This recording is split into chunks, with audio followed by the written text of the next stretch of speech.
Hello, everyone. Nubkeks here. Welcome back to Nub Raids. We got a couple of bits of news to cover here today. Of course, the big one for new players only, unfortunately. But we do have a new promo code, thanks to this new mouthpiece ad, which is, kind of fun. Feels a bit like Death Knight 2.0, the face on Ruarch's chest.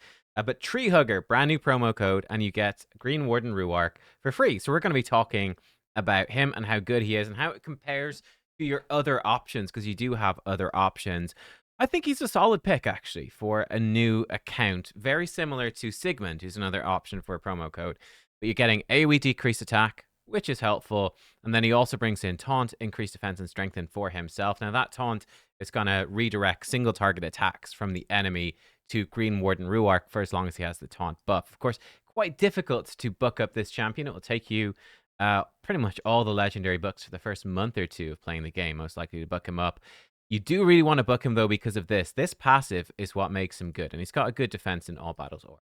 Whenever an ally loses 10% of their max HP from a single hit, gives them a shield equal to 10% of their max HP. This is phenomenal against particularly like multi-hit enemy attacks. He just keeps giving them a shield.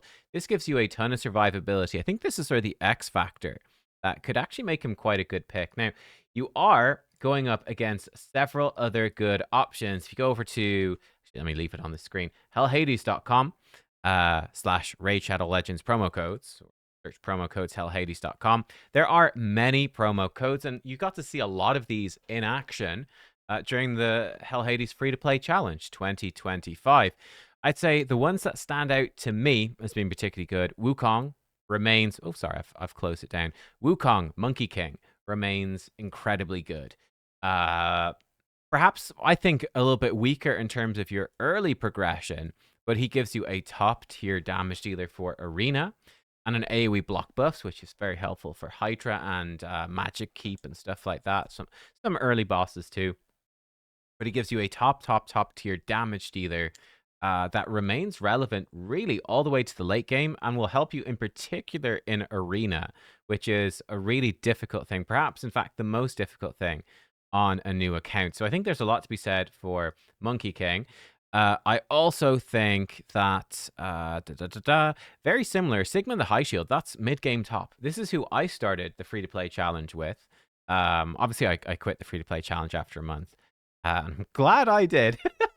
But I don't think I'll do it again. It's just too much time.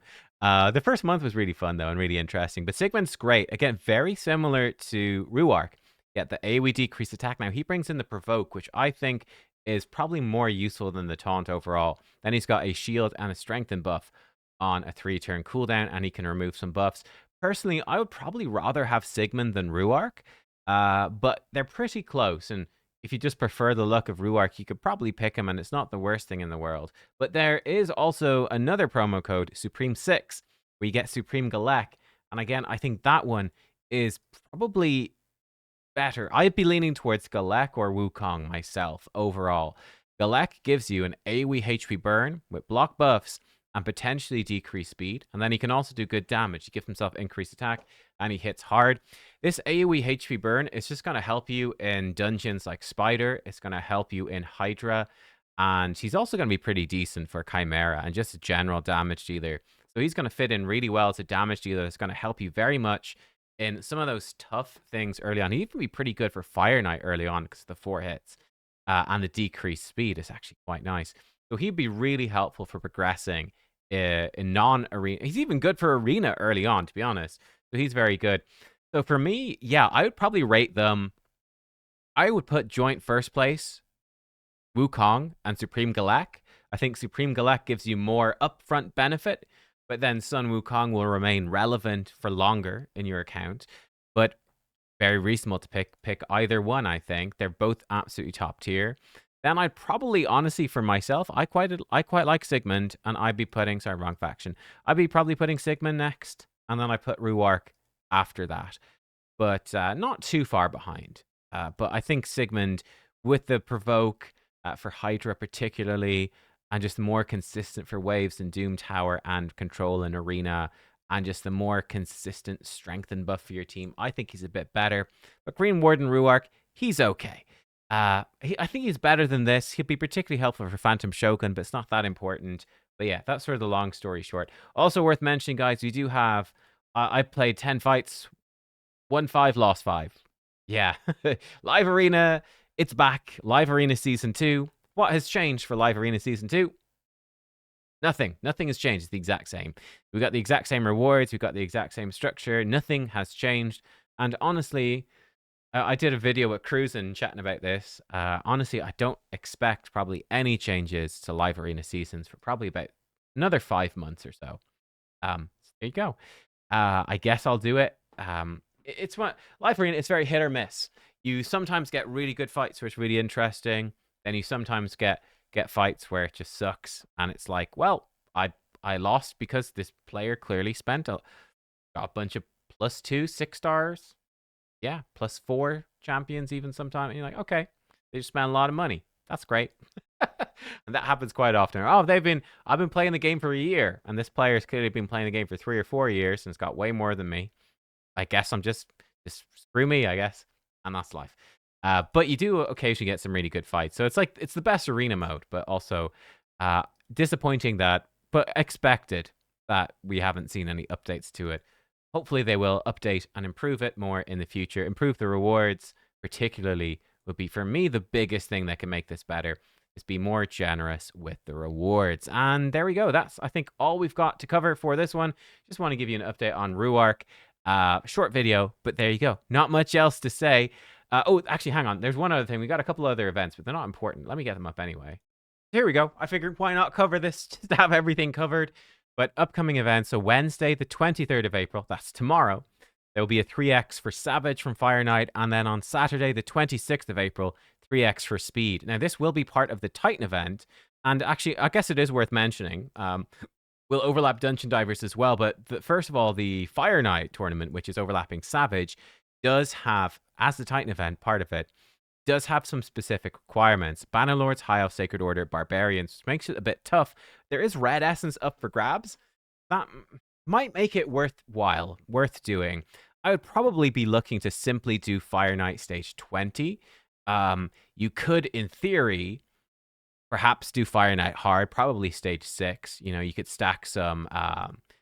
it's difficult. You'd be looking to stack probably a couple of Neldors. Probably too much hassle. Probably more hassle than it's worth. I'll probably just be doing stage 20 of Fire Knight hard. So here you go. I've got, obviously, the premium optimizer. So let me share you some team ideas. This is set to 100% success rate. 10 battles done with Talarians only, which is these particular factions.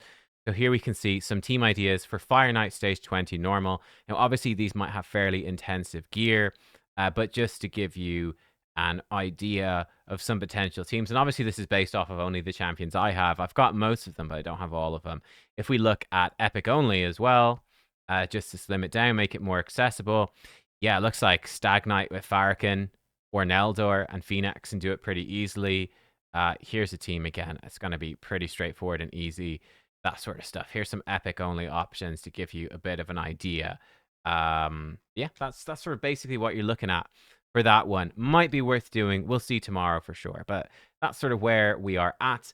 And I think that's everything to cover. I'm expecting it will be a similar tournament coming. Actually, a couple other things to cover. I'm expecting it will be a similar tournament for Dragon. I don't know if it says. It is a turn attack. I'm guessing it might have faction restrictions. Watch out for it. And also worth mentioning, there will be a Summon Rush event as part of the Titan event this weekend, Friday, Saturday, Sunday. And then on Sunday, we have a Deck of Fate event kicking off. Now, this is likely not going to, obviously, include summoning. It could include souls. It could be champion training. I don't believe, there's no champion training, so it could easily be that. It could be upgrading artifacts. Most likely, it's going to be a big champion training, and soul stones would be my guess. I don't believe it says. That's my guess as of right now. It's been a while since we had a soul event, and who knows what the rewards could be. It could be just a bunch of gear. They could put in a champion. They could put in a champion soul. I don't know. So I'll obviously update you guys whenever we hear more about it, and I'll do a breakdown of the deck probably on Sunday itself as well. It's hard to know whether it's worth doing or not if we don't even know what's in there. But just bear in mind, it is coming.